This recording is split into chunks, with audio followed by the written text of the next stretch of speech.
What's up, everybody? So today I want to talk a little bit about how true loyalty is born of shared interests. So to me, in the corporate world, it's full of greed and people just wanting their number to go up. But if they really understood that if you support your fellow man, even at all levels of wealth, the economy does better and you get richer as a result. You get richer in not just numbers, but in actual stuff. So there's actually like more stuff going on. There's more uh, cool things for you to buy. There's more luxury products. There's more cool products. There's more of everything. But if you essentially hoard resources and you just greed for a number on a spreadsheet, you end up with less stuff but a bigger number. And to me, that just makes you more poor. But you have like inflated money. So it's like people make fun of other countries for having like $100,000 and it's not worth a dollar in US currency. That's basically what you're doing to yourself at the same time. So, what I mean by loyalty, so we all have these shared interests, but if you prioritize yourself and you essentially betray everyone despite your own interests, you're kind of like shooting yourself in the foot, wondering why everyone else is also limping. It's because you shot all of us in the foot when you betrayed us by doing something like that and by prioritizing your own like numbers on a spreadsheet and the stock market gains over the actual economy. And when you do that, you just rot the middle class, you rot the economy in general, and that's what the stock market's built on. It's built on the lower economy. So you rot everything at the same time. If you understand that, then your loyalty to other people is a lot higher than if you don't understand that. If you don't understand that, you're just in it for yourself and you'll just make decisions that benefit you but no one else really, and they'll only benefit you sort of in the short term and on your spreadsheet, but it won't actually benefit you in actual stuff. So you make yourself poor, you make everyone else poor, and all for like a feel good feeling of having more on a number, but it's not actual true value, it's just paper value. It also applies to countries. So if China's shared interest with Iran for oil creates loyalty because they have the shared interests, because to betray each other would then go against their interests, and you sort of have that loyalty built in, but it also goes to leaders. So if you're both focused on making your country the best place it can be, you're automatically going to be loyal to each other just because you both have that shared interest and you have this shared goal. So you don't have to bribe anyone, you don't have to pay anyone, you don't have to threaten anyone when interests align.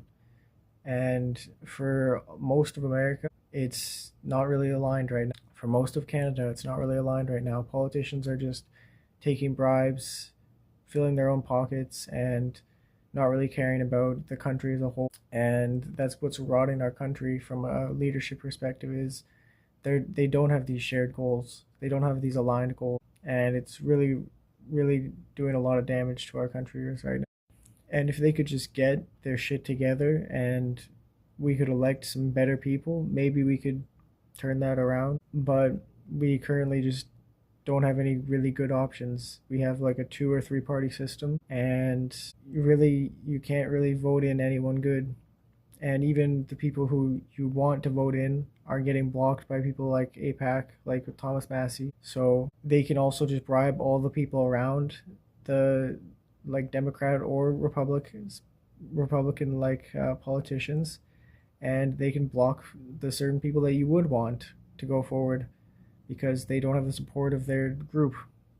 And it's just a shitty system that's broken. Now, we could try and fix it, but to me, I think it has to be redone from the ground up. And at some point, we have to do something about it. That's just where I'm at. But and it would be so easy if we just get some of these like really rich people to understand these concepts. It would be so easy to get these things fixed. It would be so easy to get so much more done. It would be so easy to fix the economy. It would be so easy to not have people living paycheck to paycheck and have like 20 or 30% of Americans on food stamps. It would be so much easier for all these things to get done. But right now, it's like the top 10% to the top 1% is paying like the majority of the taxes, because above that you just use tax loopholes, and below that you basically don't make enough to pay very much taxes anyway. So it's like people in the top 10% to top 1% paying like 40-50% of their income in taxes, which is absurd. And then the top 1% and above paying like almost no taxes and keeping most of their money in the stock market and then just loaning against it with banks and basically like using these banks as like a loan system. So enrich themselves for little gain to the economy just to get a higher number to purchase what more companies. Once you're at like $1 billion, there's not much for you to buy. Like you can get a private jet, but that's just to save yourself time and a luxury. But there's not that much. Like you can buy some fancy watches, you can buy some fancy clothes. It doesn't really make that much difference to your life. Your quality of life is basically capped at a certain point. So it doesn't make any sense for you to keep enriching yourself, but they do it just for the ego. They do it just for the feel good feeling. And it doesn't make any sense to me, but once you're in that world, I assume you just get so focused on making more and more and more money, and it becomes like an ego thing. I've heard even like if you're someone with like $350 million or something, but you have a friend who has $3 billion, you feel inadequate compared to them. And it's like their yacht is bigger than your yacht. And it's like, oh, I need to get my game up, get to that 3 billion mark or higher. It just, I can see how your goals could change, but at the same time, it doesn't actually make sense if you just take a step back for a second and go, wait a second, this doesn't help the economy. This doesn't help anyone except me. I can make myself richer, but I can't buy that much more. It doesn't improve my quality of life, really. I have enough for everything I could possibly need. And there are some people who do that and they do give back. They start a foundation, they help a bunch of people, like even Denzel Washington, like, Chadwick Boseman gave his speech famously that he got his school paid for by Denzel Washington. So there are people who do realize this, but mostly they're in the like few hundred million range, millions range. They're not that many billionaires that understand these concepts. They're too focused on just making their money, improving their own standing in their friend group, improving their own social standing. And it's just sad to see. Really, it's sad because we could be in such a better circumstance.